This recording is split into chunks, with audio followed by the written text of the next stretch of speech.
Well, hey y'all, it's a beautiful day here in Atlanta. It's about 61 degrees out here, blue skies and sunshine. I couldn't ask for anything more. I think we're headed up to about 68 degrees today, so just a great day. For those of you that are new, I just got back from a cross-country 6,800 mile road trip. I spent about 31 days out on the road, traveled across 18 states, and I camped and boondocked out of my little Subaru Crosstrek. It's a subcompact SUV, and just had an amazing time. I spent most of my time out in the West, in New Mexico, Colorado, Utah, Wyoming, South Dakota, but I was in 18 states on the trip, so just an amazing trip. But a number of you have sent me messages, and a number of my neighbors and friends and family have asked me if it was a life-changing trip, if I had any epiphanies, or if I had any thoughts about what I would do with this in the future, if this was a one-time thing, or if it was something that, that I might want to do full-time. And the short answer is, was it life-changing? Did I have some epiphanies? Yes. I don't have a real good way, I don't have the exact words just yet to describe that. But a lot of that has come since I've gotten home. I thought I would have some of those realizations out on the road, but more of it has come in the 2 weeks since I've been home. So I am about to load this Subaru up, and I am headed north to the Great Smoky Mountains in North Carolina and in Tennessee. So as I'm driving, I'm going to give some more thought to that, how to describe that, and I might have more to say about that.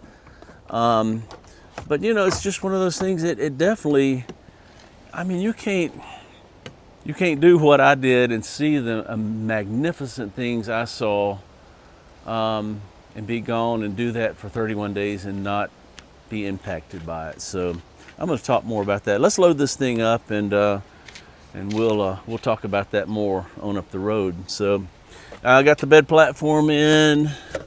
Let's see here. Get that leg in there. There we go. Let's see. Let's put this stuff in here. All right. Throw this mattress up in there. Throw a sleeping bag on top of there. I'm going to put my electric blanket inside the sleeping bag. I'll be nice and toasty and warm up in the mountains, or wherever I end up. Perfect. Now let's see. Toiletries bag we'll throw up in the front.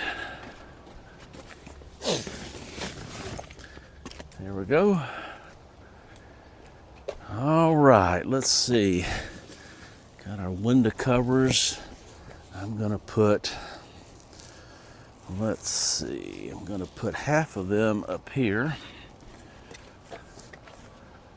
My privacy tent, in case I need that, will go under here.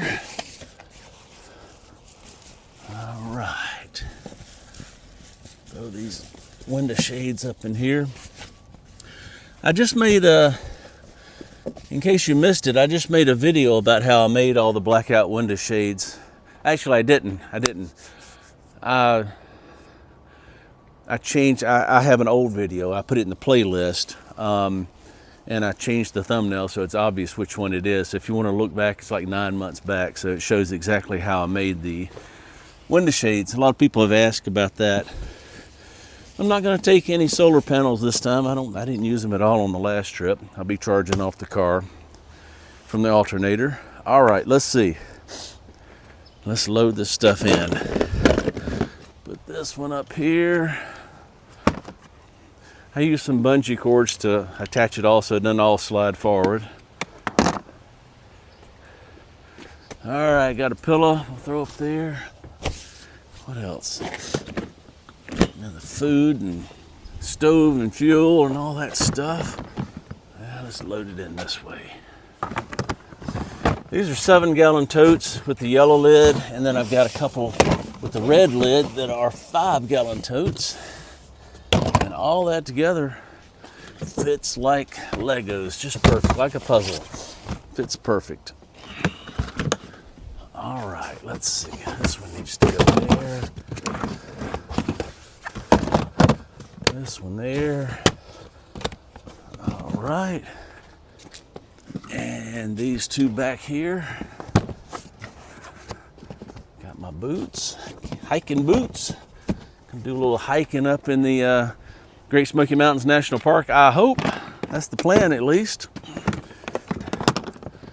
And got a little cooler with some water in it. Bottles of water. That'll go right there. There you have it. Let's go north and go see what we can see. Take some hikes, see some beautiful scenery. This will be a different landscape. No desert up here. It's all mountains and streams and mountain creeks, and should be beautiful. A whole different change of pace. So let's get going. Well, one thing that I have realized and that I had forgotten is that it takes a little longer to load all this stuff up and get it situated just right than I remembered it would. So I'm rolling out a tiny bit later than I intended to, but I don't have a particular schedule. There's no big hurry. I will get to Cherokee, North Carolina when I get there. And so it's 1:30 now. I'm going to stop and grab a burger, grab a coffee, and I'll be rolling by 2. I think it takes about 3.5 hours to get up there. So 5:30, 6, something like that. That'll be perfect. So it's all okay. I need to relax, let the stress come down.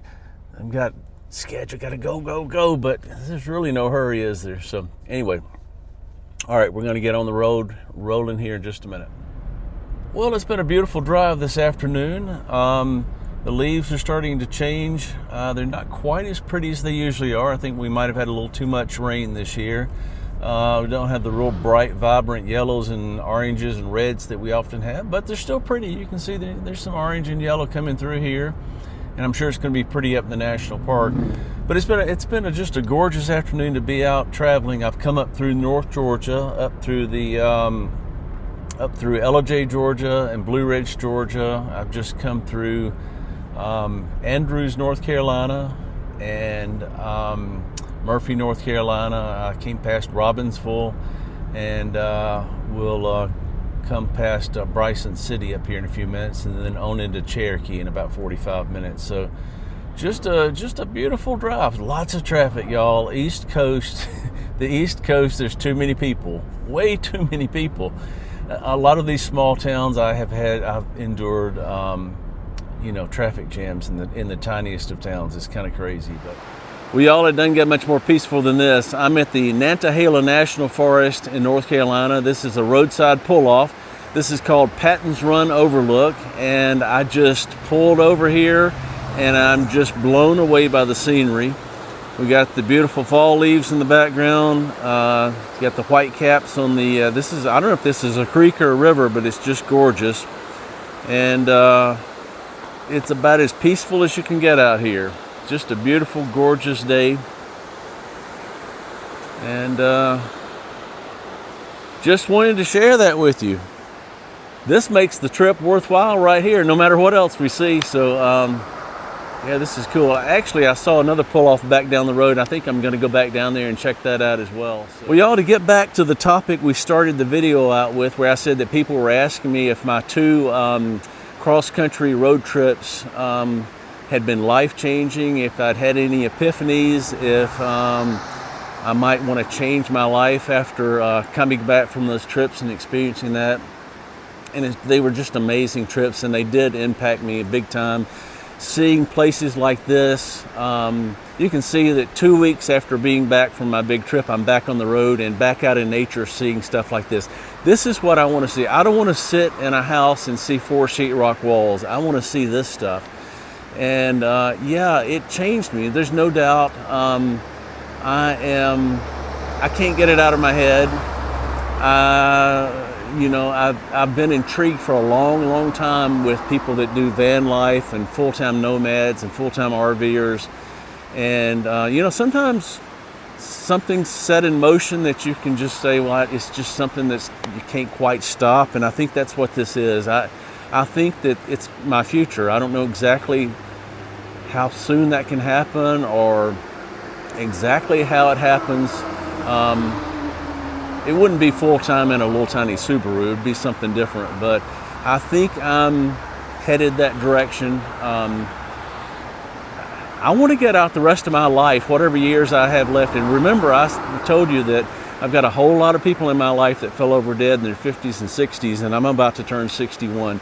I want to spend the time I have left, whether that's 2 years, 5 years, 40 years, whatever it is, I want to be out seeing stuff like this. I'm drawn to the desert. I love the Southwest. I love the West. You know, some people say that the mountains are calling them, and some people say the beach is calling them. I think the West is what's calling me. I just loved it out there. And maybe that's because it's different. Maybe that's because it's completely different than what I've seen my whole life. But I just love it out there. Everything opens up. It's so peaceful out there, and I can see myself living a fairly inexpensive, low-key nomad existence the rest of my years, and being very happy doing it. So we'll see how all that plays out. But yeah, the answer to the question, was it life-changing, and is this kind of stuff life-changing? Absolutely. Absolutely. I want to keep doing this. So however that looks, or however it works out. So we're just following the river up this road, and just a gorgeous drive. Look at this. Just so beautiful.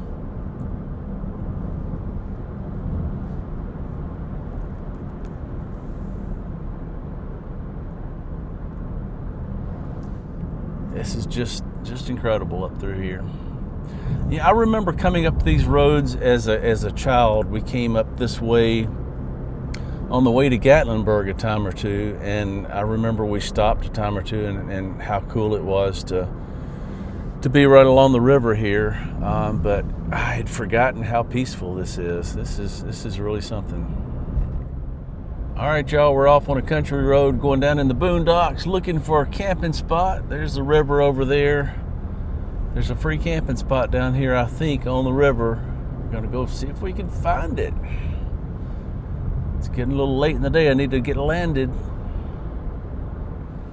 All right, y'all, what do you think about this? This is the Tuckasegee River. We are in Birdtown, North Carolina, and I think this is a pretty cool spot to camp at tonight. I think this will work just fine. There are a lot of paid campgrounds up here and not a whole lot of free ones, but this one's free. I found this on the iOverlander. It appears that you can stay here. There's no sign saying you can't, and several people on iOverlander on that app said that they had stayed here. So it's just off on a country road, a little community. There's a Dollar General store within spitting distance, as they say right down here. There's a church over here, a fishing store, a thrift store, but mainly just got this beautiful river here, and it's quiet and peaceful. So I'm going to stay here tonight and see how it goes, and tomorrow we'll head on into Cherokee and then on up into the National Forest to see the great Smoky Mountains. I can't wait to get up there and do some hiking. I'm going to take you along with me.